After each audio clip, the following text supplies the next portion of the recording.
Welcome to the channel. I want to thank you guys for tuning in on today. If you're listening to this on social media platform or on my website, I welcome each and every one of you, or any other forms of communication that you may be using to listen to this share.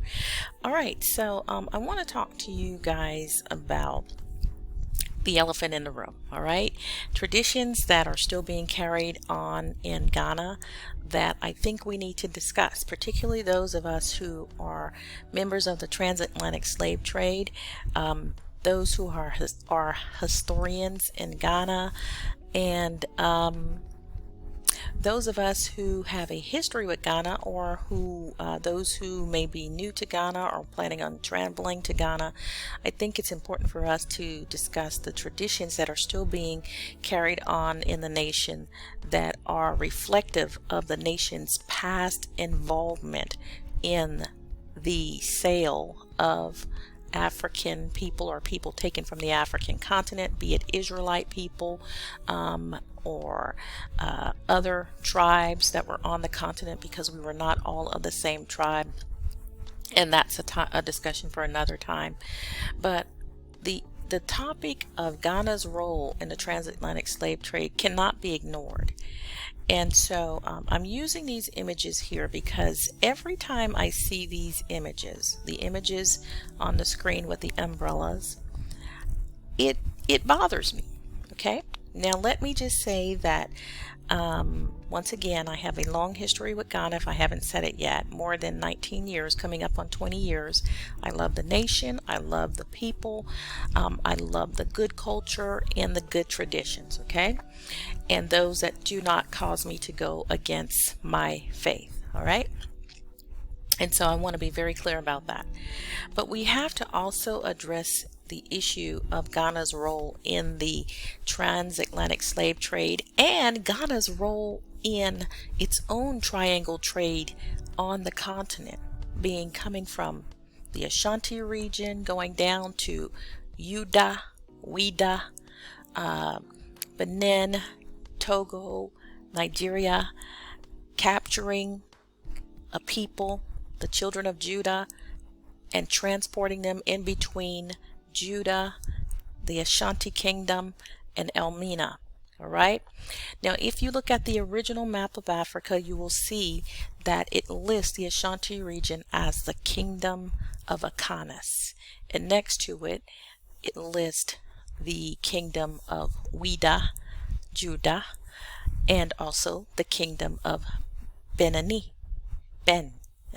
which we call Benin. Judah, Benjamin. Where have we heard that? Whether you're a believer or not in the biblical scriptures, you have to admit that it's not just a coincidence that those two kingdoms were called Judah, Benjamin, and they happen to go along with the Kingdom of Judah, Benjamin, that is on the that's mentioned in the scriptures. All right, and so when we look at that, all right, and I see those pictures of the Ashanti paintings. These are paintings from a hotel. I think it was the Holiday Inn Hotel, or Holiday Inn Hotel in Ghana. And I see that they're depicting the king. I won't call them a chief because they lowered their titles by calling them chiefs. But when we see what would be the king and the queen being covered by these umbrellas were given to them by Europeans as gifts for capturing Israelites, for capturing fellow Africans and selling them. And I think this is something that we need to address in this modern time. We don't need to ignore it anymore. It's like the elephant in the room. Why aren't we talking about it? Why aren't we saying maybe this tradition needs to be done away with? Maybe we need to teach the people where these umbrellas came from. Prior to that, palm leaves were used and other branches were used as shade, right? But these umbrellas represent the lives of our people being sold to the Europeans. And this is a tradition that we should not continue.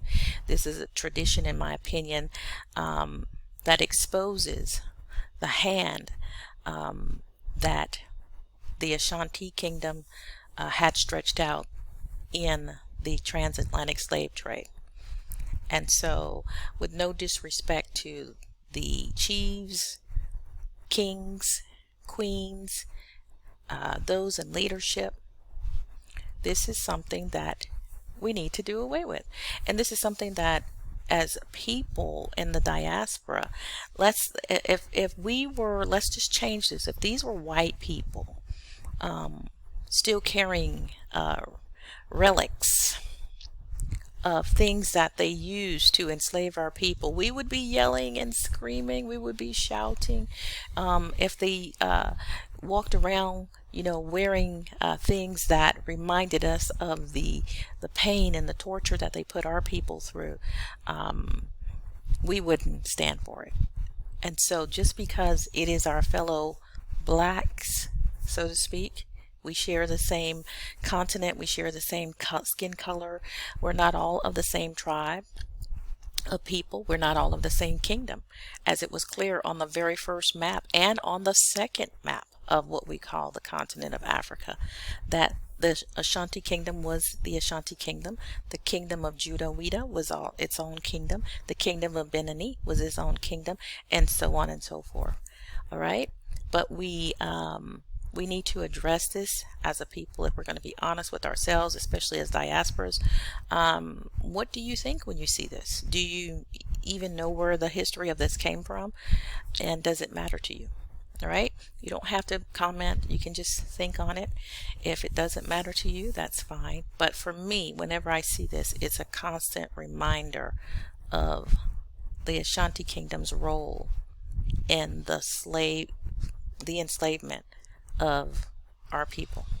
All right, and so I do remember, let me just say this, a couple of years ago there was an Ashanti king, see, I have to make myself say king, that came out and repented, so to speak, on behalf of their nation and the people that were involved, the ancestors that were involved in the enslavement of our people, right?